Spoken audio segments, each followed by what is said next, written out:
C'est true. So that.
Hey, Steph, can you hear me?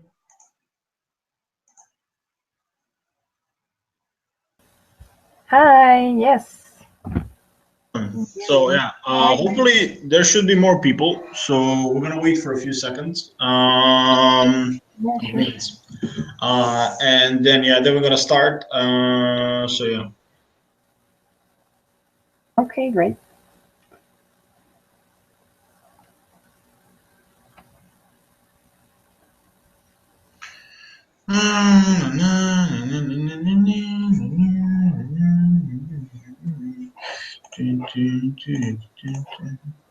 How are you? What's up? I'm good. It's really cold here in Mexico. It's really cold in Mexico. Yeah, like it snowed in Mexico City. It's like going crazy right now. Snowing in Mexico City. That's like not a sentence you want to hear. Exactly. I mean, I Shit. imagine Italy is much worse. How's the weather? No, actually, it's fucking amazing. Like I'm really surprised because like in today it was like almost 15 degrees in like 10 to 15 degrees in Milan. It's like sunny. The sky is clear. Like there's not a single cloud. So it's like the weather is uncharacteristically awesome, especially for Milan because in Milan it should be miserable right now. Like Really? yeah, Milan should be like in the middle of the winter. Milan should be miserable. Like it should be fog and it should be Yeah. No, right now. I mean, of course, it's not as cold I mean, maybe you're right. Right now. I'm not in Mexico City. I'm in my city, and yes, we're as well like 15 degrees. But they told me in Mexico City, in some parts, it snowed. So I'm really surprised about that. Yeah. How were your vacations? Did you go to Serbia? Yeah. Actually, I did. I mean, first I went to Sicily. Actually, for like 7 days. I went to visit Giuseppe and his family. So basically, I got two Christmases this year: one in Sicily, one in Serbia. Yeah, it was awesome. It was really awesome. Rested a lot, partied a lot. Just What overall else? lazy and not doing. Yeah, I really needed a vacation because we had like two conferences, big conferences within a month from each Oh, other, really? and like Shape Colombia and shit ton of stuff. So I was really super dead. Transition and everything with the LCVPs, and like I was really tired. So I really needed some rest. Boy, and then I really got a lot of rest, so that's good. I'm glad you had it. So yeah, how were the holidays in Mexico? They were cool. In fact, part of my family is from Argentina. Oh, nice. So one of my aunts came from Argentina and we went to the beach. It was really cool. Nice. Nice. Yeah. Nice. Went for the So, beach. so I didn't have a cold. Well, it was for New Year's. So I didn't have a cold New Year's Eve. It was really sunny and really hot. So that's nice change. Cool. Cool. Okay. We sent a few messages to people that I know should be coming. Yeah, that's weird. It's already like the time, right? Yeah, the time is okay, but like I think I posted the link a bit late, which maybe I should have done earlier. But I was like, okay, I will send. And then like my God and Francesca are not coming; they cannot make it. So, Right. bon.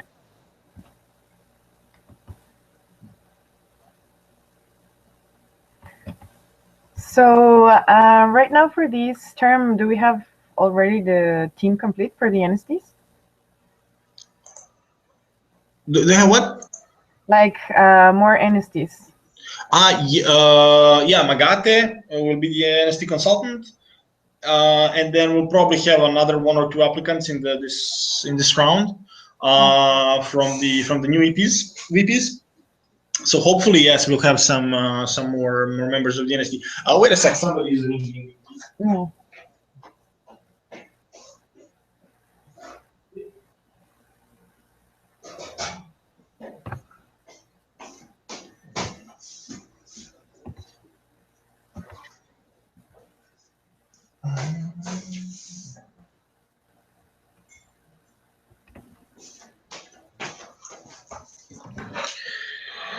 So yeah, we should have some more people, and I don't know. Yeah. Mm-hmm. Looks like there is no one for the open space. Oh my god. Fuck. Whoa. Let's wait. It be that I posted the link a bit late, but sure. Wait for a few more seconds.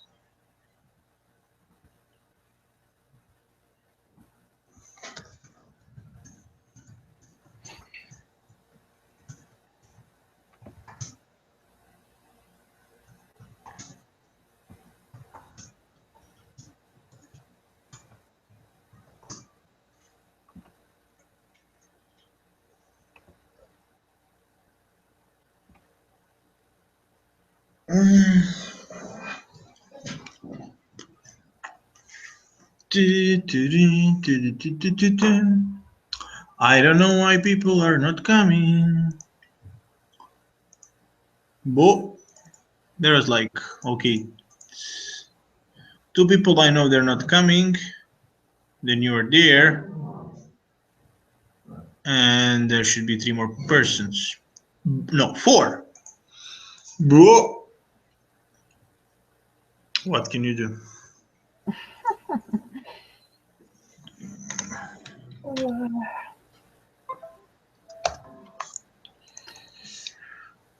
we're gonna wait for like 1 more minute and fuck it all. Fuck it all.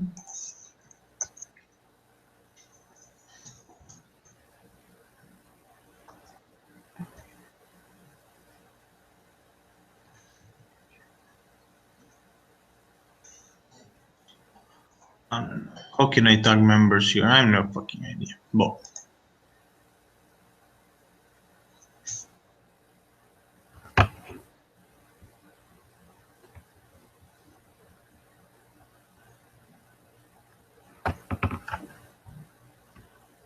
So what would you do if I wasn't here, Vlad? I would be like, fuck yeah, awesome. Don't we have to do this? Go sleep. No, I'm joking. Actually, we just came from, we're still in the replanning this week, so I'm like super stressed with. Replan? Yeah, so I think I would just be working probably. Yeah. So.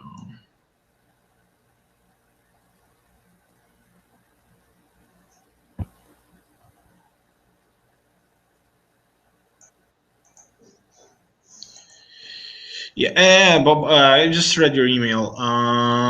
Yeah, because that's how much time I have these days. Yeah, I mean, as soon as we have the new team, because basically right now we just increased we have the consultants, we don't have them. We didn't have them before. Yeah, as soon as we have the team complete, we'll have the meetings and everything. And like, since we came from the holidays like 5 days ago, 4 days ago. Yeah. Okay. So about the entity partners, what specifically you want me to tell them, or? yeah, I mean, basically, we just need to have meetings to figure out the priorities for the next 6 months and the goals, to reset everything. And because we are doing the replanning right now, and most of the entities also are, or already did in the end of December. So we just need to align it. It's basically a meeting to align the partnership, to assess it, and then to start working from there to delivery. Yeah. I'm going to send one vocal message, and then we can start. Yeah.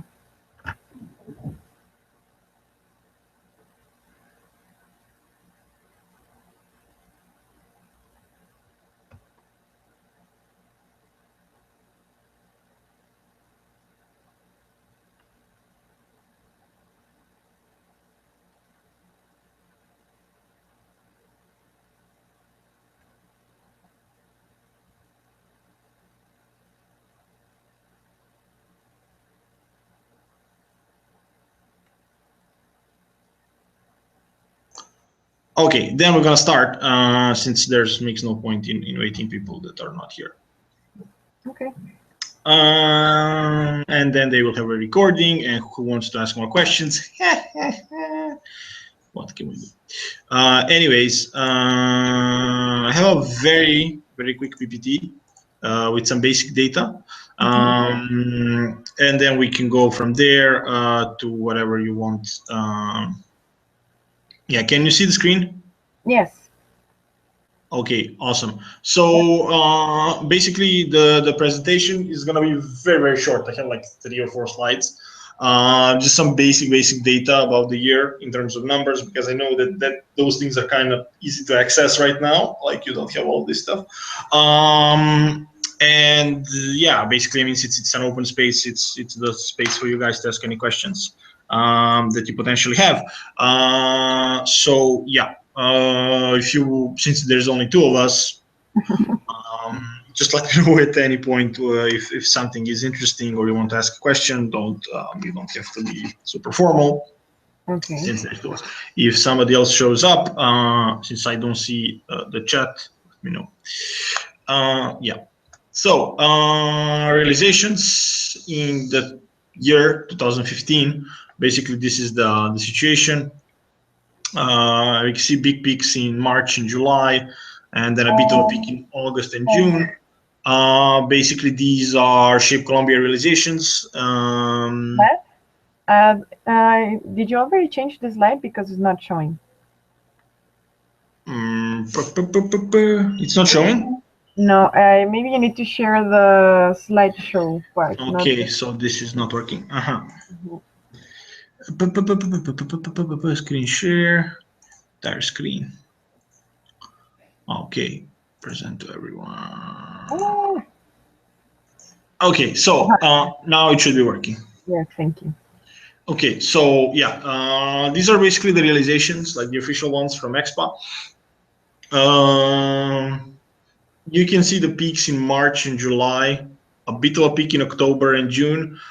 Basically, March and July have mostly been like big parts of this are Shape Colombia. And then October, it's mostly teaching TNs, also in June. So this is how the realizations went. Pretty much the lowest point was December, and the high spot was March in this calendar year. I didn't put in the data from the previous years. Those things are out there. If you need some specific data, let me know. I can provide you with some files. Okay. Yeah, in terms of my term, since I started, there's been overall a growth of around 30% in the entity in total. Again, the biggest growth in July, also in October, quite decent. And then there's been some drops August, September, and December. Dropping, big drop in August. That's the only like big point where we had a problem. Everything else was quite let's say decent and okay. Yeah. So yeah, I will. Sorry. I will go into details if you want anywhere specific, but yeah, these are the numbers there. Quite simple. In terms of partners, these are the main partners, the main entity partners. Colombia, Hungary, India, China, Serbia, Russia, the Netherlands, Belgium, Mexico, and Poland. Basically, all of these countries are entity partners that we have established cooperations with and like tight communication, except for the Netherlands and Belgium. And there, like some random realizations are happening with those countries, mainly thanks to like visa things that are super simple for Italians and so on. Yeah, main partners like Colombia is partner thanks to Shape Colombia mostly, and there should be a bit more realizations there. I think maybe there's something missing here. Oh no, yeah, it's okay. And then Hungary is mostly Tata in Hungary, so TCS. India, it's like India and China are the mixture of teaching and marketing TNs or business TNs. Then in Serbia, it's all of it is global entrepreneurs. They're the biggest global entrepreneur partner. Russia is teaching. And then Netherlands, Belgium, weird mix of a bit of IT and a lot of business and some marketing. Mexico is PwC, almost everything. There is some teaching matches now. And Poland is, yeah, also a weird mix. So there is not a big specific partner except for Colombia and let's say TCS in Hungary. They're the biggest contributors, definitely by far. Basically, like the first 4 or 5 partners are making a big bulk of realizations, big part, which in my opinion is good. I mean, this has changed a lot from the previous year where there was a lot more partners. Yeah. So basically, those are like the main things in terms of results. And now we have space for Q&A. Like this was just a very short intro. In terms of what I was focusing on as an MCVP, I was focusing a lot on establishing the more structure in the operations, and then establishing the operations in more LCs. So we had a lot of LCs that didn't run GP at all, or were not having a VP, or not even a responsible person. So, for example, we had both LCs in Rome at the beginning of my MC term, when like they had no responsible people whatsoever for oGIP, and there's like a huge market there, and several others. So now that's a lot better. We have in area in I think 16 LCs out of 19. which is the biggest number ever. Wow. And the operations, for the first time, there actually exists a standard for the operations. So there is a standard book, a booklet. We didn't work a lot on the EP lead. Basically, we just released it in December, the first part of EP lead, which is mostly OPS. And now we have a specific OPS for Shape Colombia also released. So from that side, that's basically most of the stuff that we were doing was there. And then also we had for the first time, the NSTIR that was actually working. In the previous term, there was the NSTIR, but for a very short time, and they just didn't do anything. Now we started focusing on IR. I mean, you know that. I guess I don't need to tell you the specifics, but like if somebody is watching this later, we had 2 NST members splitted the entity partners among themselves, and we're basically taking care of tracking the partnerships and then tracking the LCs and providing matching spaces for them there. So yeah, that's very short, very quickly, like the recap of a year, some of the key points. But then I want to hear your questions and if you have anything that you want us to answer. Okay, so first of all, of the results you showed me, why do you think is most realizations are done in July? It's Shape. It's Shape. Only because of Shape. Yeah, there's a two. I mean, like, it was a conscious strategic choice for us to run these big partnerships. We saw that it works, and that's how AIESEC in Italy grew last year. That's how it still is growing. That will probably be the way that AIESEC in Italy is dropping, also because right now we didn't match the same number as we did for Shape last year, so we need to cover that. But that was a strategic decision we took to run these big national projects from the MC side. The second one we were running was also with Brazil, Venture Brazil, but we had problems matching. In matching, so we actually had applicants, but then from Brazil side we had problems in matching. They took too long to match, and then that created a lot of problems and shifts. And I don't remember, for Shape Colombia they were specific profiles of student profiles, or it could be graduated profiles. Yeah, there was no limit. People could be whatever. Because maybe it also suited for their times, for Italian times, right? Yeah, but there was no limitation. Like it was completely fine from. Because I remember also the problem with Venture Brazil is that they were students and they didn't have time. Yeah. For Venture Brazil, the bigger problem was the fact that they, from the legal standpoint, they needed people who are not graduated for the visa. Yeah. And then people who are not graduated could not go, or we did not have enough of those as applicants themselves. So that's why that was the problem. Let's say there it was more of a like, and then our target was more. We managed to target more people who are graduated already. And then some of those we managed to transfer to other projects, but then we didn't succeed in that fully. Okay. And there's a question about the new customer flow. And one of my problems right now is that as I'm not working directly with EPs and anything, I mean, I would need a little more information, because it talks about the new open platform, like how we can capitalize it, and what do you think about it? Yeah, without me answering the question, it's kind of hard. The main point being that like we have this new open platform, and what's the main difference from before? The main difference is that people can actually see the opportunities just by logging into Expa, so they don't even actually have to opportunities. So they basically do not even have to complete the profile in order to apply fully. And that's something that's gonna force us to rethink the way we do, because so far we were running selection and things like that.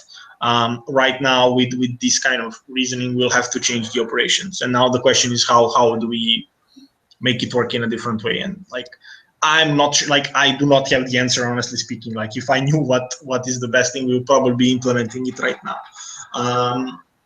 And also one of the point is like we have the platform that is evolving and is being still upgraded every day. I mean, what you can do is go to the output of the MCP summit that happened during the UN event recently.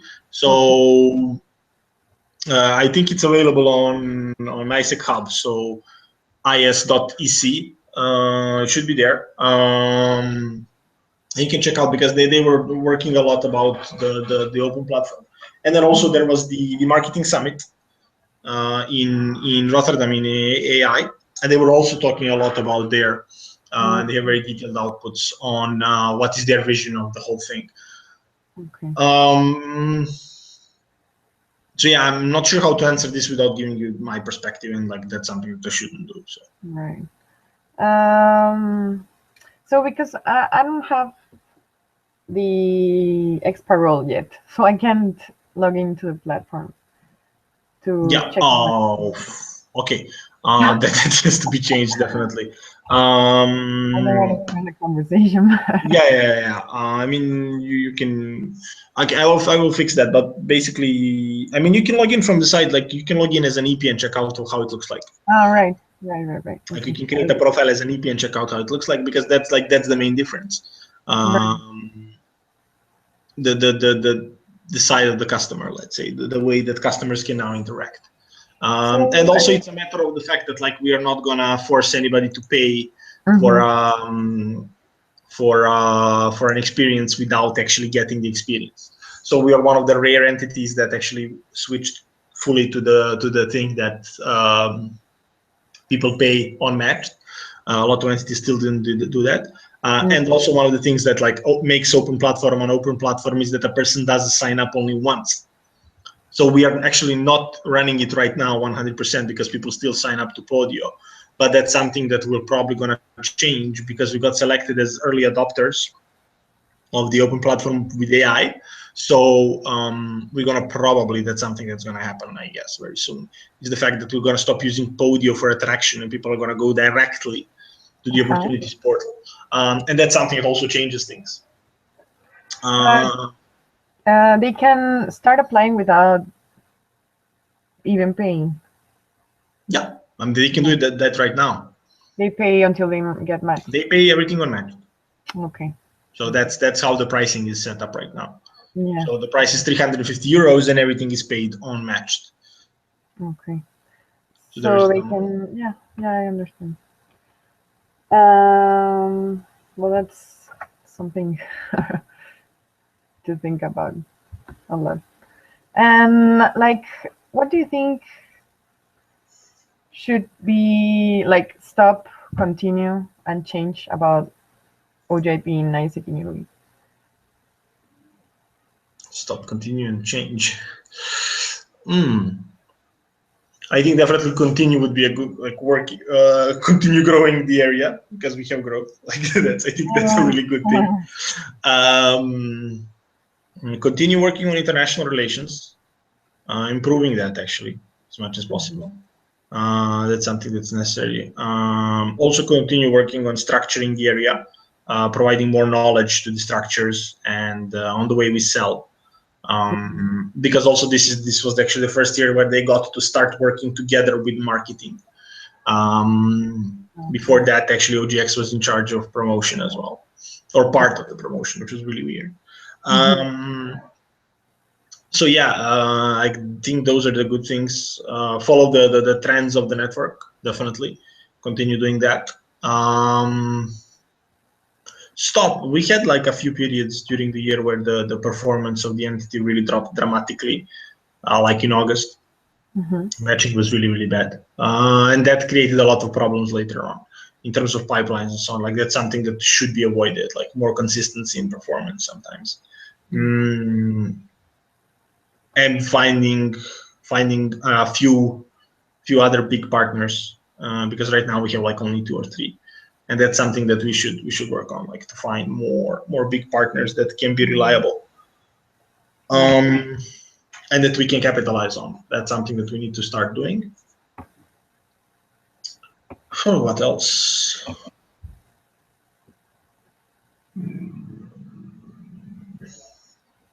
And what would you change of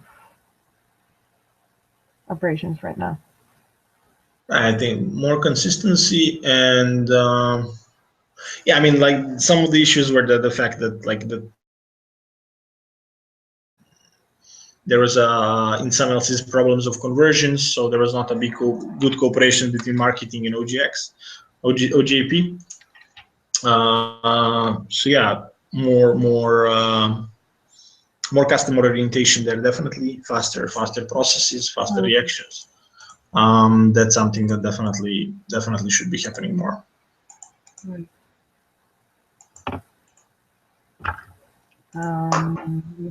So one thing I've been thinking is, do you think oGIP should be orientated as a sales position? Okay, the one thing to understand is the fact that JDs are going to change with this new platform, the new way we approach the operations. I definitely think that OGX was, in general, both GCDP and GAP, has always been partially a sales position because you have the interaction with the customers and you do need to sell the product. Not maybe initial sales, that is mostly done by marketing, but at some point your members need to know AIESEC way, need to understand the values of AIESEC, need to understand the value propositions that we're offering for specific sub-products or however you're selling it. And need to be able to transmit this to customers.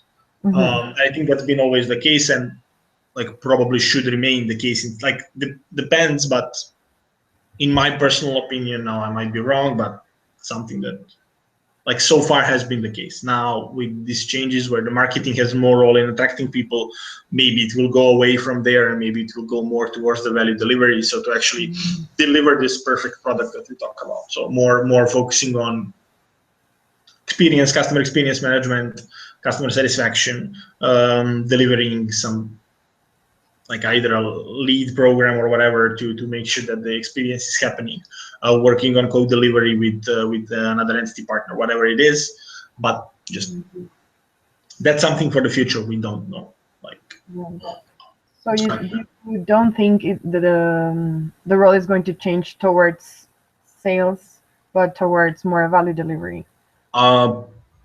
That's something that, like, honestly, I don't know, but I guess that with the concept of the open platform and the concept of the AI in general, where we want not the AI, but like where the organization is going, where we want to shift our efforts of our members towards the value delivery.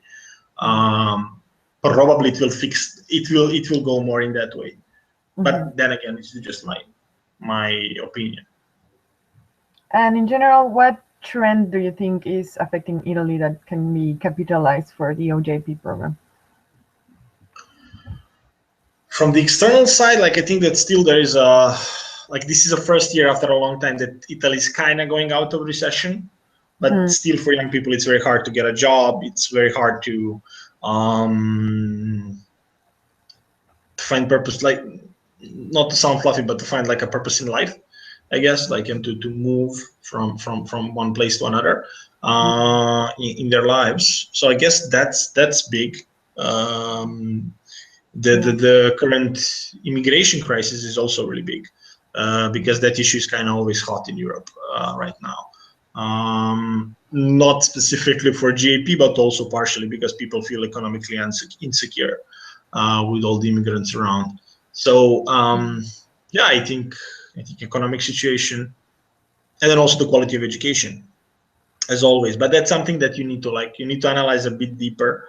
You need to go into the data itself. I do not know the exact numbers right now. Like when I was applying last year, I was really analyzing a lot of data on the external trends in Italy, and there's a lot of websites that you can check out with some statistical data, or like just Google the stuff out and you'll find it. Right. Or try to talk with somebody who's young and who lives in Italy. That's something that's big right now. And what motivated you to apply to Italy? What made me apply to Italy? Yeah.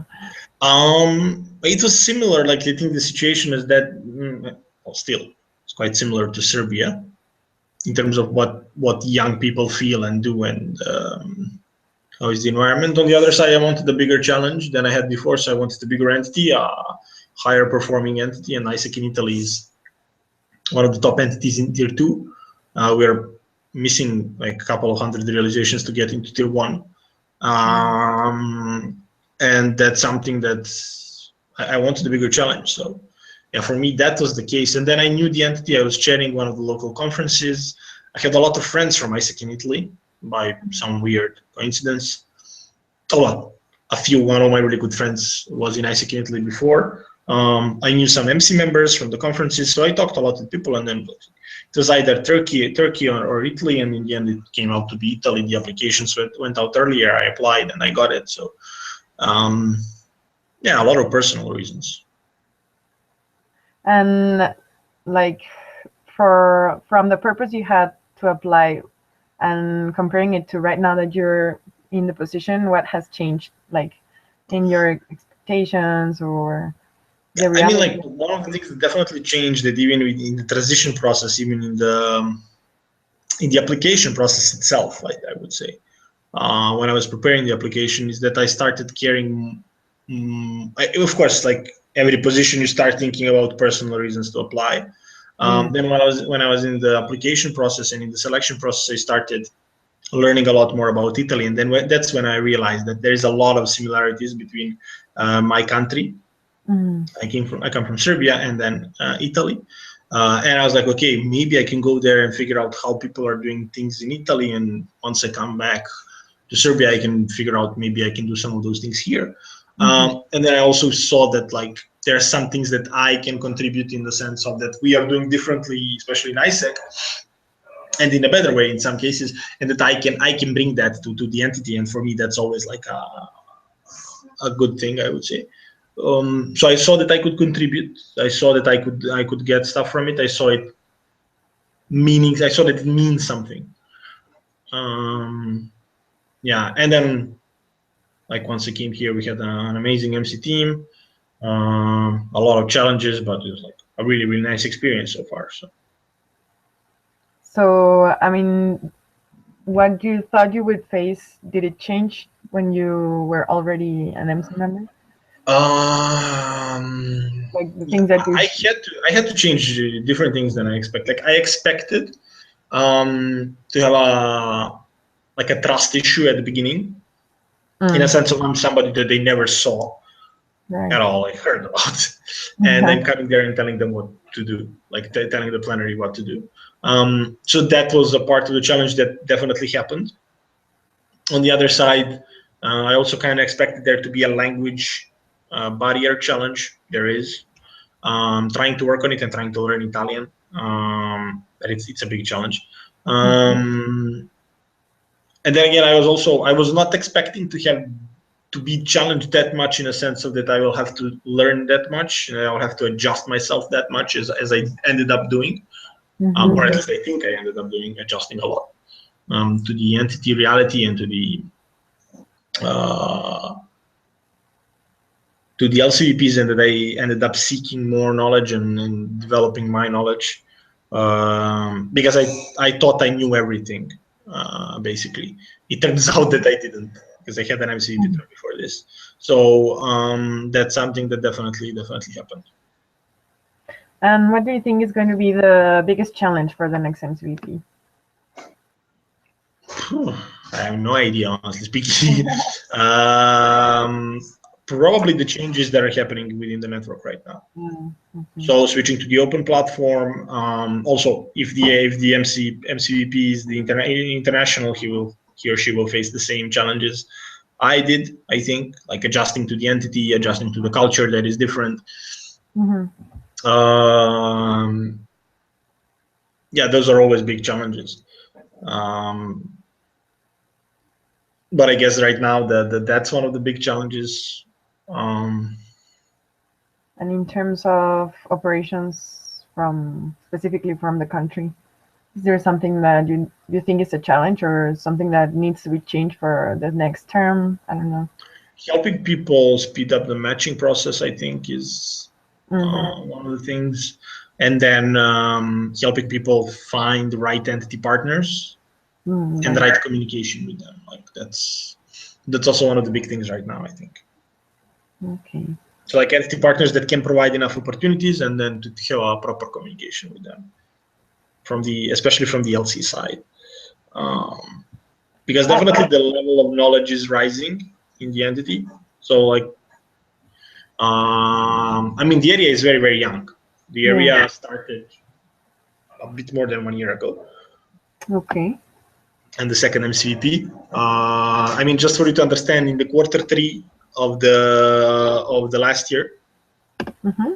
no, like 2014, in total there was 16 people doing oGIP in the entity, including MCVP, and they delivered 44 experiences. So that's actually like really, really good. Yeah. Okay. But then, like, okay, this year we delivered 55. So that's growth with a lot more members, I think, but still. So before they only did OGCDP or they did both OGX? No, they did both, but there was never an area. Like, so there was never an MCVP. The focus of the MCVP has never been oGIP. Most of the LCs had OGX, LCVP, OGX. And then the focus of this person has always been OGCDP. So they were realizing, we were realizing as an entity around 100 JPs a year, every year. And this year, total is somewhat 88. 189, I think. Oh, right. Of realizations in the calendar year. So which is also the same as the EB year here. So yeah, we realized 189 experiences in 2015. So it's a big jump. Let's say for about 60%, the growth of around 60% in the calendar year, or even more. In the MC term, the growth was around 60%. I can tell you exactly. So yeah, the term 13-14 finished with 102 realizations. The term 14-15 ended up with 162 realizations.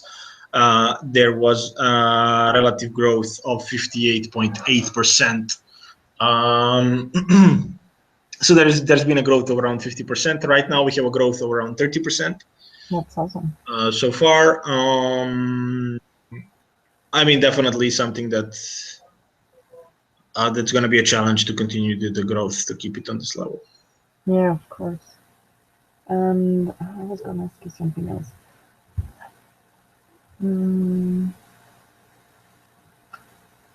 Because you were telling me something about when this happened, when the area is really young and it has been for 1 year. I don't know if I interrupted. Yeah, the knowledge is not that high. Like there is a really high level of knowledge and the structure of processes in GCDP. It's not on the same level, like JP is on a lower level, definitely. Okay. So that's something that will probably continue to be the challenge. Like right now, one of my focuses is to structure all the processes and to get as much as knowledge as possible to the plenary. So yeah, that's something that I am working on right now. I think there will probably be a lot of space like for improvements, since the area AIESEC is evolving very quickly. The way we run operations should evolve alongside it. So. And in terms of partnerships, what do you think that works the best? Because what we've seen is that it's a little difficult right now. You know, LCs are not focused on doing entity partnerships and everything. And also, it's hard for us because there's no communication on what kind of profiles we have and on what kind of TNs they have and how to align it. So what do you think that can work better to do the partnerships in terms of they know what kind of profiles Italy can get and they start looking for those opportunities the entity partners start doing those kind of opportunities, or the other way around? I don't know if I No, explained. I think that's because like we cannot change the way we cannot change our EP pool, right? Yeah, Like these are the people that Italy has, and that's it. right. And these are the people that we can attract. So I think that like partnerships in general, like on the global level, I think are moving in that way, because it makes more sense for an IGP to go and sell something that he or she knows that can be delivered. Yeah, right. That's one point. Like I think that it's also a matter of focus, because my focus has not been in the first 6 months to establish LC to LC partnerships. I think now I will focus more on that, because my first focus has been to like establish a higher level of operations to grow the numbers in the LCs, because it makes no sense for me to have an LC to LC with LCs that are doing 10 exchanges a year, because that's just ridiculous. But if you have LCs that are doing more than 10, more than 15, 20 realizations a year, then it can make sense, you know. So like right now we have several LCs that are close to 20 or are realizing like more than 15 realizations a year, which makes sense. Like you have Ancona, Bologna, Napoli Federico II, Padova, Torino, Trieste, Venezia, Trento is there with 13. Like LCs that do those numbers, like the next step for those LCs.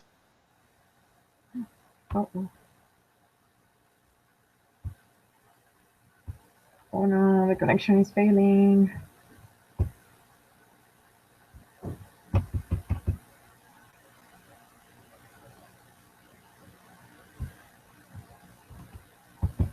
Hello.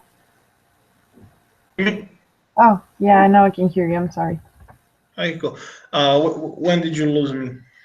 That you now have LCs that are delivering more experiences. Yeah, now we have LCs that are actually delivering higher number of experiences. And like in this situation, it makes sense to start focusing on partnerships on the local level as well. And it's a matter of the role of the IR that you want to have. It's like, what is exactly the role of the IR? How does that role evolve? How do we want to use the IR? So this code delivering and building the projects together, or communicating and facilitating matching, or whatever it is. So maybe focusing on the top 3 top performers of AIESEC in Italy, and start evolving those strategies of the IR. Like, I mean, like that's something that it depends. like is up for debate. Like I don't know. Right. It definitely AIESEC in Italy needs more top partners. Right. Like it needs more entities that is doing more than 20 realizations with.